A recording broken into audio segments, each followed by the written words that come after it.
This Torah class is brought to you by TorahAnytime.com. Thank you, Rabbi Haber, for those inspiring words. And it's really, we see the great Achdus in Klal Yisrael. We have Sfardim and the Ashkenazim have learned a lot from the Sephardic community. As just today, Urban Pops has made its way to the 5 towns.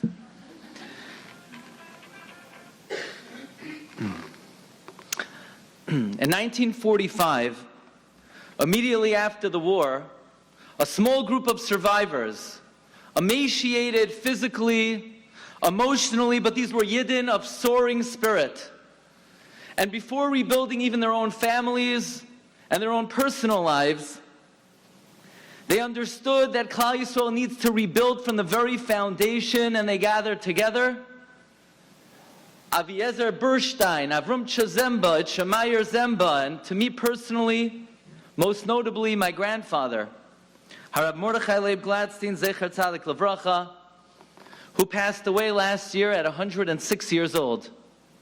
They gathered together to reestablish Agudah Yisrael, 1945.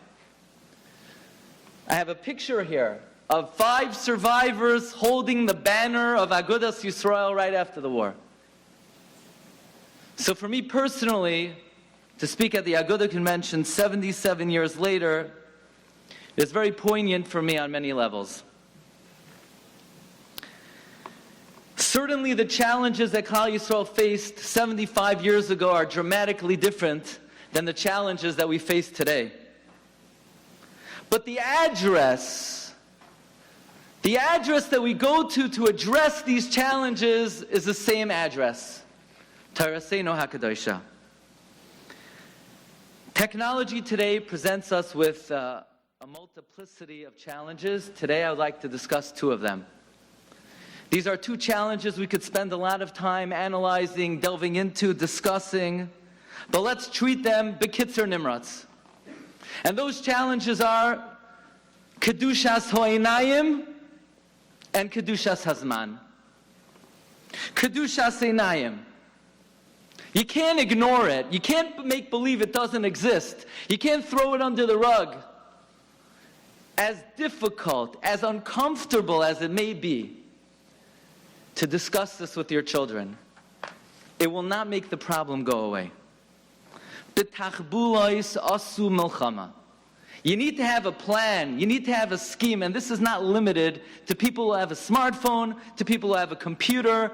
If you open up the front door of your home, if you walk down the streets, you need to be equipped. How does a Yid deal with the challenge of Kedushas Einayim?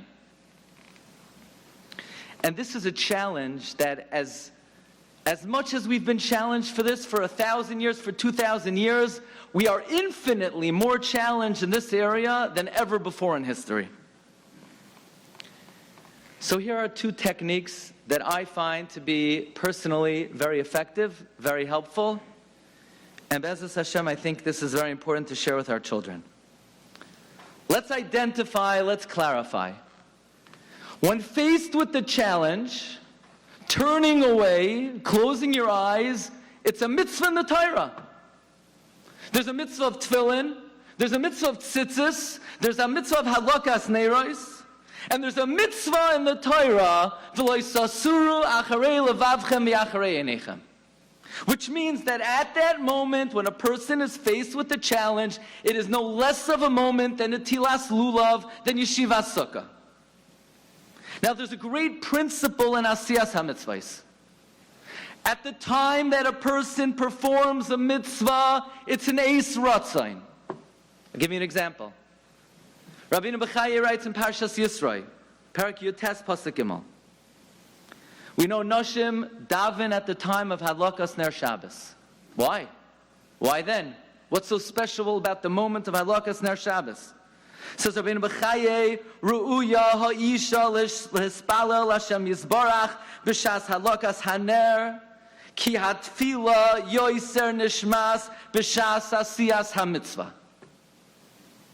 Nothing special about that moment other than that's the moment of fulfilling a mitzvah, and therefore that moment is opportune to have your prayers answered.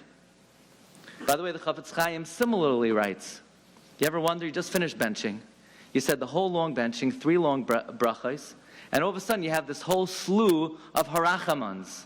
What are the harachamans though? Benching's not long enough. So says the Chafetz Chaim, Birchas HaMazon is a mitzvah d'oraisa.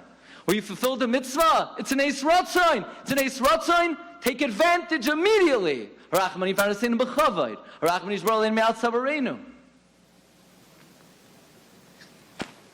Says Rabbi Yitzchak Zilberstein, he quotes in the name of the Shomer Emunim, that if somebody's walking down the street, someone's on their computer, someone's on their phone, and they're tempted with a challenge to look at something indecent and immoral, and they close their eyes and they turn away, it is a moment of asiyas hamitzvah. And not just a mitzvah like lulav or hadlakas neiros. It's asiyas hamitzvah that requires hisgabrus hayetzer. Ein lecha eis ratzain gedoyla mizu. You know, people look, they go to kvarim. I'm a big kever guy. I just went to about 70 kvarim the last 4 days. I just landed yesterday. I was in Har Menuchos, Har Hazesim, Mar Samachpela, Chevron. You name the cemetery, I was there. You name the gadol, I said hello. You want an eis ratzain? When you're confronted on the streets of Manhattan with something indecent and you turn the other way, that is an eis ratzain, says the Shomer Emunim, muftach loi she'ein tfilasoi chayzeres reikam. It's a havtacha. Your tefillah will be answered. I'll tell you why this is such a powerful technique. It's not because I'm into skulos. I'm not into skulos. It's because you have to understand how the Yetzer Hara operates. When someone's on the phone, when someone's walking down the street, and they have the opportunity to take a glance, the way the Yetzer Hara operates is, just look, just look. Nobody will know. It's less than K'toich K'dei Dibur. It's less than the Zman of Shalom Alecha Rebbe Umoiri. You'll go daven after, you'll learn after, you'll give tzedakah after. It won't affect you. The Yetzer Hara tries to slip it in. So what this does is it slows down the Nisayon in real time. You stop, you identify. This is the moment of Asiyas HaMitzvah. Hineni muchan umezuman lekayem mitzvahs doiraisa v'loisasuru acharei levavchem v'acharei einechem. Ube'ezras Hashem yemale Hashem kol meshalois of l'taiva. That's the first tachbula. Identify the opportunity. Slow it down in your mind. This might be the most important moment of your life. I could think of a thing or two I might need to daven for. This is the moment. Here's another incredible tachbula. One of the great Italian Mekubalim, Ramami Pano, Rabbeinu Menachem Azaria Ofano. He had a Talmud, Rabbi Yetzer Nachman Pua, who wrote a sefer Darkei HaTshuva. In the Darkei HaTshuva he writes that we know there's a concept, Ani Chashiv Kameis, Suma Chashiv Kameis. A blind person is as if they're dead.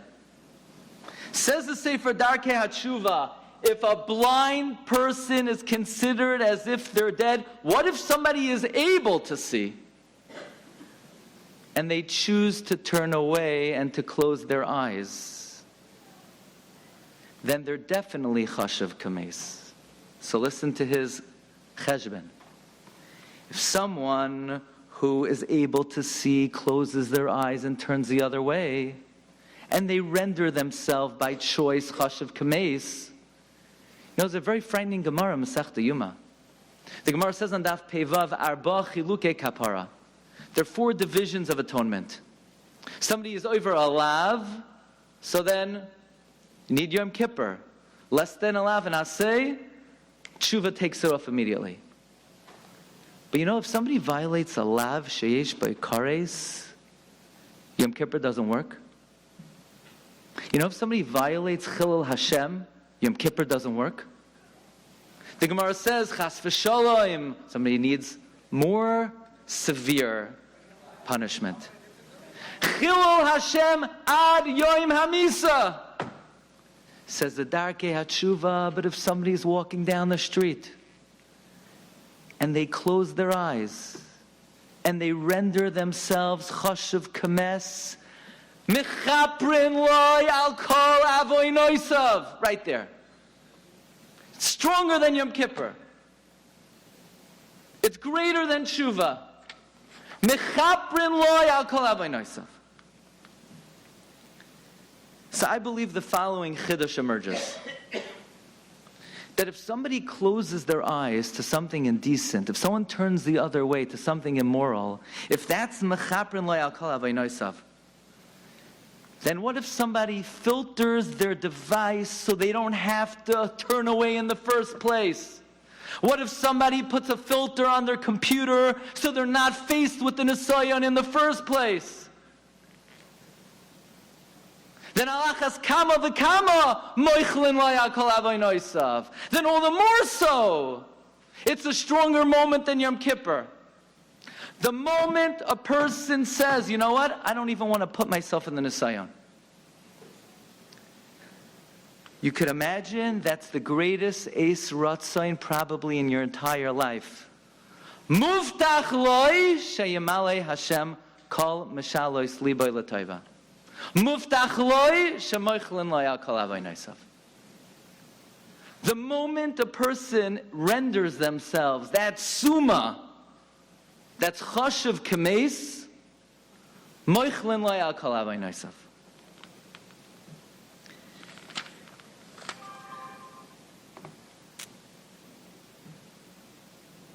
You know, there's another great tachbula that we don't have time to get into right now, but in a certain sense, this is the most powerful tachbula that you can use. Once we're on the subject, I would like to mention. So the Yetzer Hara comes to you, says, take a look at that, you're really missing out, it's mamish azoy geschmack, nothing will happen. Never tell the Yetzer Hara no. You can never tell the Yetzer Hara no. So why not? Like the Rav mentioned before, the way things work in this world, the way the Rebbeinu Shalom set up the world is there's always force and counterforce. Even in the laws of physics, you push against somebody, that person will push back with equal force. You exert pressure on a wall, the wall exerts an even amount of pressure on you. Psychologically, the way the human mind works is the more you say no to something, the more the mind is tempted to want that thing. And therefore, whenever the Yetzer Hara comes to you, it's not only in Shmir Seinayim. You're angry at somebody. You're upset. In any nisayon in life, you don't say no. You say, Yetzer Hara, you're right. It's a hazoy geschmack. It's going to be great. I really should look. I know I'm missing out. That's why I'm going to look next time. I'm going to look tomorrow. I'm going to look in an hour, but not now. Say that's counterintuitive. You shouldn't do that. You always do that. It's called shoichad l'satan. Look in Michtav Eliyahu Chelek Aleph, page 262. You always tell the Yetzer Hara next time. You never say no. It's the same thing with kids. Go to sleep. No. Do your homework. No. You want to stay up 5 more minutes? Yeah. It's also a matter of understanding. It's a matter of giving in. Whenever there's force, there's always counterforce. Whenever it seems like you're giving in to something, the resistance lowers. You never say, I'm not going to look. You say, next time. Michtam Eliyahu says this is the soid, the Kabbalistic soid. If you ever look in the Tefillin Shel Rosh, there's a seyar of an egel sticking out on the top. The Radvaz wrote a sefer of Tamei HaMitzvos al pi Kabbalah. He says whenever we do a mitzvah, we always give shoichad to the Satan. Shoichad to the Satan is never say no, say tomorrow, in an hour, next time. I want to share with you something that's so powerful and so controversial. Never try it at an Agudah convention.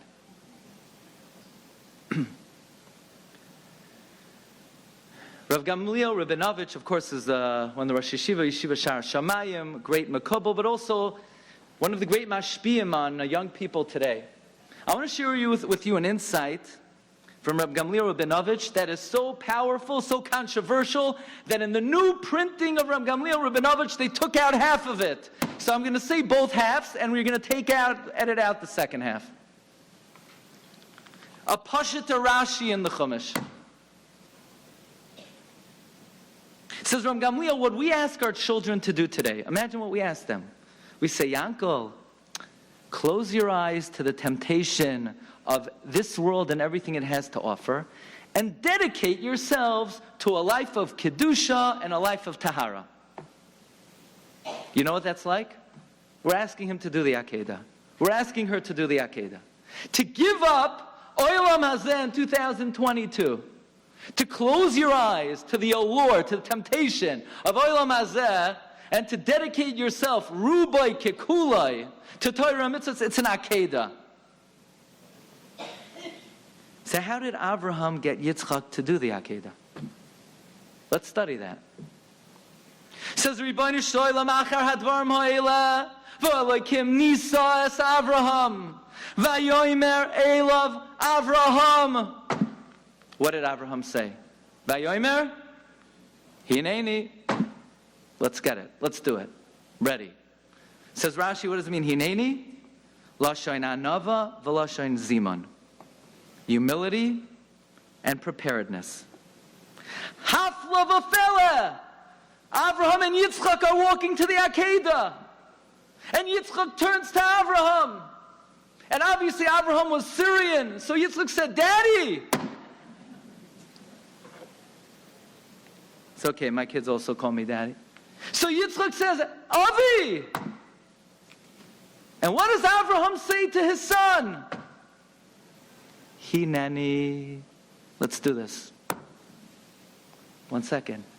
Hineni is what Avraham said to the Melech Malchei Hamlachim HaKadosh Baruch Hu, to the Almighty. Lashon Anivos. Why is Avraham saying the same word to Yitzchak? Says Rav Gamliel Rabinovich. From here we learn the same way you have to be machnia and speak ba'anivos to the Melech Malchei Hamlochim. If you want your kid to be able to pass the challenges of life, you must speak to your kid with respect and humility. The same way you talk to God.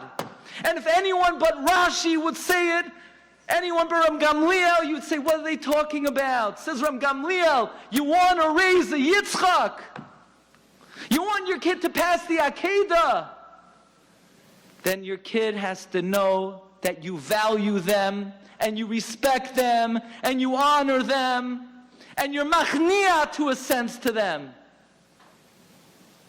And in the earlier printings of Rav Gamliel Rabinovich, he brings, and when I read this, I thought it was, how could you say such a thing? And I saw in the new printings they took it out, so make believe I didn't say it. Rav Gamliel said that his mother said, I would never say this. I would never say this, especially at an Agudah convention. But Rav Gamliel writes that his mother would say, if the Torah was given today, it would say, Kabed es bincha v'yes bitecha. And then they took it out in the next edition. Says Rav Gamliel, you know how Avraham was zoicha to have a Yitzchak? Because Avraham didn't say, go there, do this. Because Avraham spoke to his son, B'lashon Anivos. Writes the Chafetz Chaim's son, if anybody would have seen me and my father, they wouldn't have known we're father and son. They would have thought we were brothers. By the way, the Chidah writes it beferish on Rashi in this week's Parsha. Yaakov Avinu is running away from Lavan.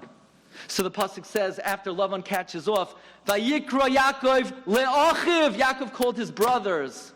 Says Rashi, his brothers? Yaakov doesn't have brothers. Says Rashi, banav.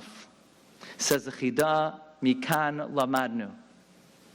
Shematem roitzim shalom bebeschem. Treat your children not like your children, but like your brothers. The Chidah was an Orthodox rabbi. Rashi, this is not new vogue chinuch. This is 1,000 years ago. By the way, Rav Shimon Schwab writes, what's an av? What's a father? Says Rashi, av lechaver. Rashi vayigash. Let's talk about another temptation of technology. Kedushas hazman. You ever walk into a shul and people are on the phone during Chazar Hashatz? You could be at a drasha and people are on the phone.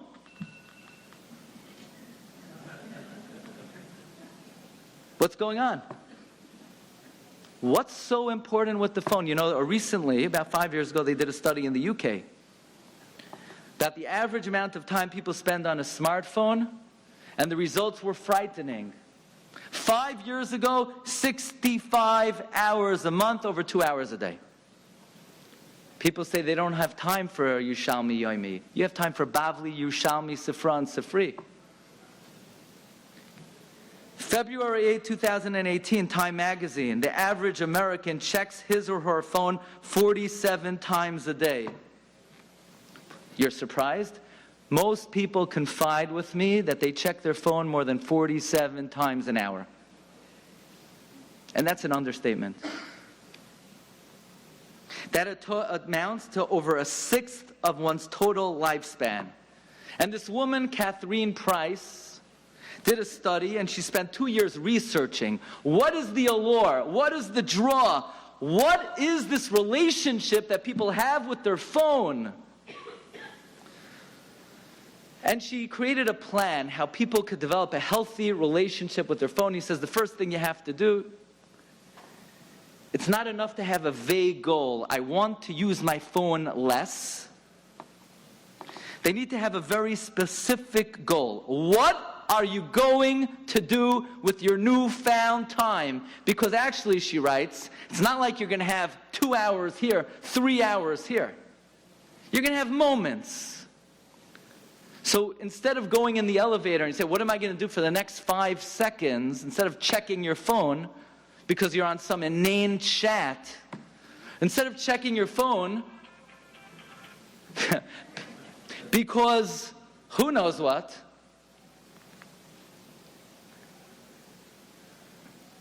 so she says you have to identify what do you plan on doing with those new seconds that you've regained in your life. So I made a copy for you. I would like to suggest something, and we'll give it out after. If you look in the first page of Shulchan Aruch, Mishnah Berurah, the first Biur Halacha, Biur Halacha quotes the Sefer HaChinuch. There's something called Sheish Mitzvos Tamidiyos, where the Sefer HaChinuch writes, Shisha mehem shechiyuvan tamid lo yipasek me'ala adam afilu rega b'chol yamav. There's 6 mitzvahs that they never cease, they never stop, they're always applicable. Lahamin b'Hashem, to believe in the Rebbeinu Shalom. Ein zulasai. Liyachtoi, there's one God. Le'ahava isai, I love you Hashem. Liyira isai, to fear Hashem. Shaloi lasar achar machshavas halev. Says the Sefer HaChinuch, v'simanam, the siman is Sheish Are Miklat Tiena. There's 6 cities of refuge. So I always wondered, what do the 6 mitzvahs Tamidiyos got to do with the 6 cities of refuge? So you look in the Hakdama of the Pri Megadim. Pri Megadim writes that in his opinion, the cities of refuge in life are the 6 mitzvahs Tamidiyos. He writes, Kimai haroitseach, like the murderer. The moment he leaves the Arei Miklat, he's endangering his life. So too the Jew. When you have a moment, when you have a second, and you lose it, and you don't focus on the Sheish mitzvahs Tamidiyos, you're in danger. So the next time you're in the elevator, and you're wondering, no, what am I going to do for the next 4.5 seconds? Let me check my phone. The next time you're at a boring graduation, let me check my phone. The next time you're sitting in the passenger seat of the car, let me check my phone. Why don't you try the sheish mitzvahs tamidiyos? The Sefer Chinuch writes, "V'chol rega v'rega she'adam choyshev bahem, koina olam haba." So you say, okay, I did that already. It takes 4.5 seconds. Now let me check my phone. They went to Reb Vosner. They asked Reb Vosner, these sheish mitzvahs tamidiyos, like how many times a day should you be thinking about it? I'll read to you his words. I made a copy for you. Hamein li chavivi. Believe you me. Ze kvar shivim shana ani maharer b'sheish mitzvos tamidiyos l'chol ha'pachos meya pe'amim b'yoyim. Not a day of my life went by that I didn't think about them 100 times. What do you do on the way to shul? You have a few minutes on what do you do on the way to shul? What do you do driving your kids to carpool? How many sha'achases has the Yetzer Hara been successful in robbing us of? How many sha'achas about which Chazal say, Yofeh sha'achas shel Torah u'mitzvos ba'olam hazeh mikol chaye olam haba. Chafetz Chaim wrote a sefer called Torah Sabayis. In Torah Sabayis, the Chafetz Chaim talks about the importance of memorizing a Masechta of Shas. And he writes many, many reasons why that's advantageous. And one of the reasons he gives is because since there's a mitzvah of uvlechta chavadarach, to learn while you're traveling, if you have something committed to memory, you'll be able to learn under all circumstances. I don't know that we're on the madrega, that we can memorize the Masechta of Shas. But Rav Pam would say, every yid should have a go-to shtickle Torah. That when you're walking down the street, or you're at a chasana, or you're driving carpool, you could think about it. So Rav Pam's shtickle Torah was the Rambam Shita of Mila B'nai Keturah, and the Kasha, the Shagas Aryeh, and the Noid B'Yehuda's answer, and the Minchas Chinuch's Kasha. But how about one Mishnah in Perkei Avos? Imagine if, instead of checking the phone 100 times an hour, you had a Mishnah that you could chazer over. And people hear this, say, why would I chazer a Mishnah if I could just check my phone again? I know I was on Yeshiva World News 3 minutes ago, but maybe they updated it now a minute later. And matzav might be a little different. How many sha'achas has the Yetzer Hara been successful in stealing from us?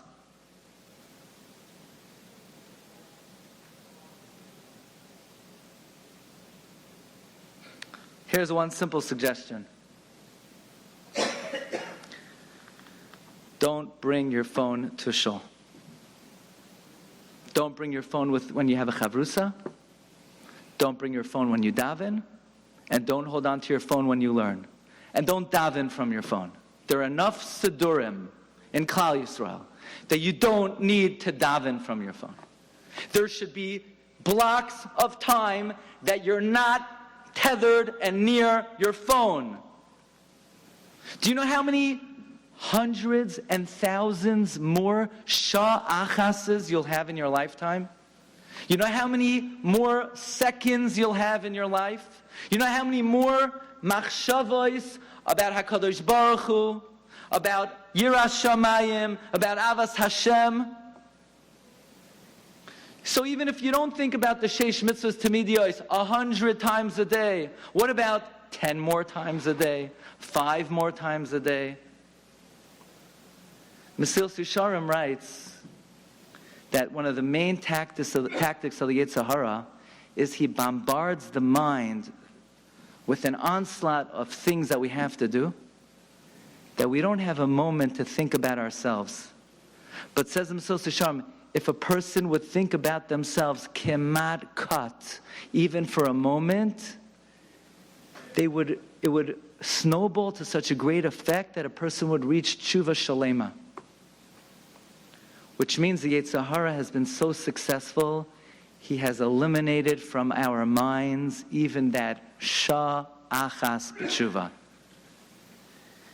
So in the zchus of our coming together this evening to hear about what we could do to overcome the great temptation of the 21st century, the Agudah of the 21st century, the Agudah that we give over to our children, but we do it ba'anivos, hineni. Recognize that this is an Agudah that we also face as adults, perhaps even more than our children. Don't forget the value of shah achas.